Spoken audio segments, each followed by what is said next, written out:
তালের রস সবচাইতে মজার একটা তালের বড়া রেসিপি আজকে আপনাদের সাথে শেয়ার করি। চলেন নাও, তোমার শুধু তালের বড়া খেতে ইচ্ছে করছে? মজা আছে, খুব মজা। একটা কামড় দাও তো, একটা বাইট করে। কেমন মজা, খুব মজা।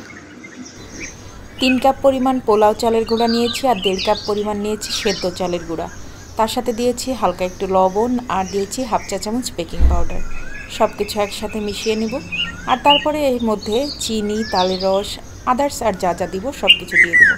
অনেকেই বলেন যে তালের বড়া বানানোর পরে শক্ত হয়ে যায়, তো এভাবে তালের বড়া বানালে 2 দিন থাকলেও এটা শক্ত হবে না, বাইরে থেকে ক্রিস্পি, ভিতর থেকে সফট থাকবে। সব শুকনো উপকরণগুলো একসাথে মিশিয়ে নেওয়ার পরে এর মধ্যে আমি দিয়ে দিব 3 কাপ পরিমাণ তালের রস। আমি যেহেতু ভেজা চালের গুঁড়াটা ইউজ করছি, তাই এখানে তালের রস মেজারমেন্ট কাপের 3 কাপ পরিমাণ লেগেছে। আর আপনারা যদি শুকনা চালের গুঁড়া ইউজ করেন তো সেক্ষেত্রে একটু তালের রস বেশি লাগতে পারে। আমি চালের গুঁড়াটা করার পরে সেটাকে ডিপ ফ্রিজে সংরক্ষণ করি। তালের রস দেওয়ার পরে হাত দিয়ে আমি সব কিছু একসাথে মিশিয়ে নিব। চিনি দিয়ে দিচ্ছি, চিনিটা আপনারা আপনাদের স্বাদ অনুসারে অ্যাড করে নেবেন। আমি এখানে লাল চিনিটা দিয়েছি, তো এখানে আমি প্রায় 1 কাপ পরিমাণ লাল চিনি দিয়েছি। এখন সব কিছু হাতের সাহায্যে মিশিয়ে নিচ্ছি। মেশানো হয়ে গেলে এর মধ্যে দিয়ে দিব কোরানো নারকেল।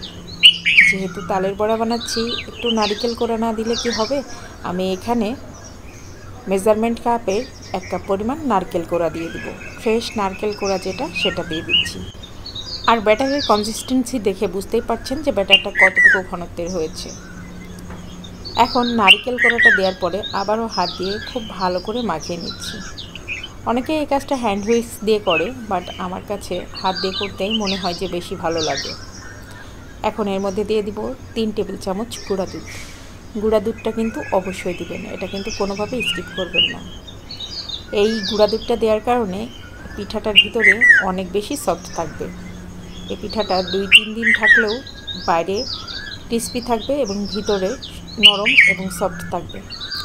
আর ব্যাটারটার কনসিস্টেন্সি দেখে বুঝতে পারছেন যে তালের বড়ার ব্যাটারটা ঠিক কীরকম করতে হয়। এরকম সফট টাইপের, স্টিকি টাইপের একটা ব্যাটার তৈরি হবে। এখন চুলায় একটা ফ্রাই প্যান বসিয়ে দিয়েছি আর তাতে দিয়ে দিলাম সয়াবিন তেল। খুব বেশি তেল দিইনি, মোটামুটি একটুখানি ডুবে থাকবে বড়াটা, সেরকম অনুসারে তেল দিয়েছি, মানে একেবারে ডুবো তেল না।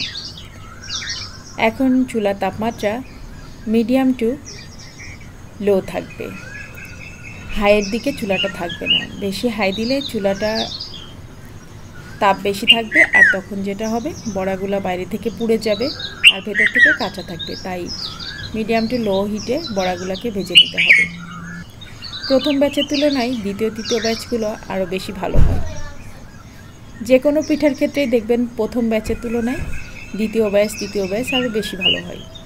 তো আমার এখানে হচ্ছে আমি 2 ব্যাচ ভাজা হয়ে গিয়েছে। এখন এভাবে করে আমি সবগুলো ব্যাচ ভেজে নিয়েছি। আর তালের বড়াটা খেতে কিন্তু ভীষণ মজার, ভীষণ মজার। এভাবে তালের বড়া একবার বানিয়ে খেয়ে দেখবেন। এখন যেহেতু তালের মৌসুম, তাই এভাবে করে একবার হলেও ট্রাই করবেন। আমি শিওর আপনি এভাবে ট্রাই করলে বারবার এভাবেই তালের বড়া খেতে ইচ্ছে করবে। কারণ এই তালের বড়াটা 5-6 দিন থাকলেও ঠিক এরকম ভিতরে সফটই থাকবে আর বাইরে ক্রিস্পি থাকবে। আমার বাচ্চারা খেতে খুব পছন্দ করে, তাছাড়া আমার হাজব্যান্ডও তালের বড়া খেতে ভীষণ পছন্দ করে। আর আমরা বাঙালিরা তো পিঠা খেতে মোটামুটিভাবে কম বেশি সবাই পছন্দ করি। তো আমার আজকের ভিডিও কেমন লাগলো কমেন্ট করে জানাবেন।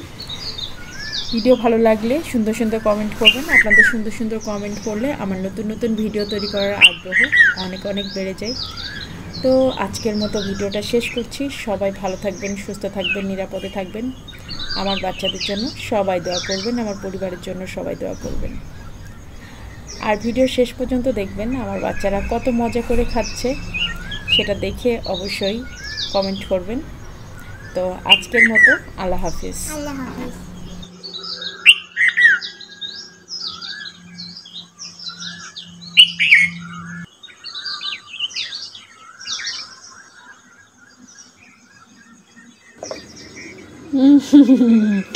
আচ্ছা আচ্ছা আচ্ছা, তুমি নাও। তোমার শুধু তাদের করে খেতে ইচ্ছে করছে? মজা হয়েছে? খুব মজা। এটা কামড় দাও তো, একটা বাইট করো তো। কেমন মজা? খুব মজা, খুব মজা।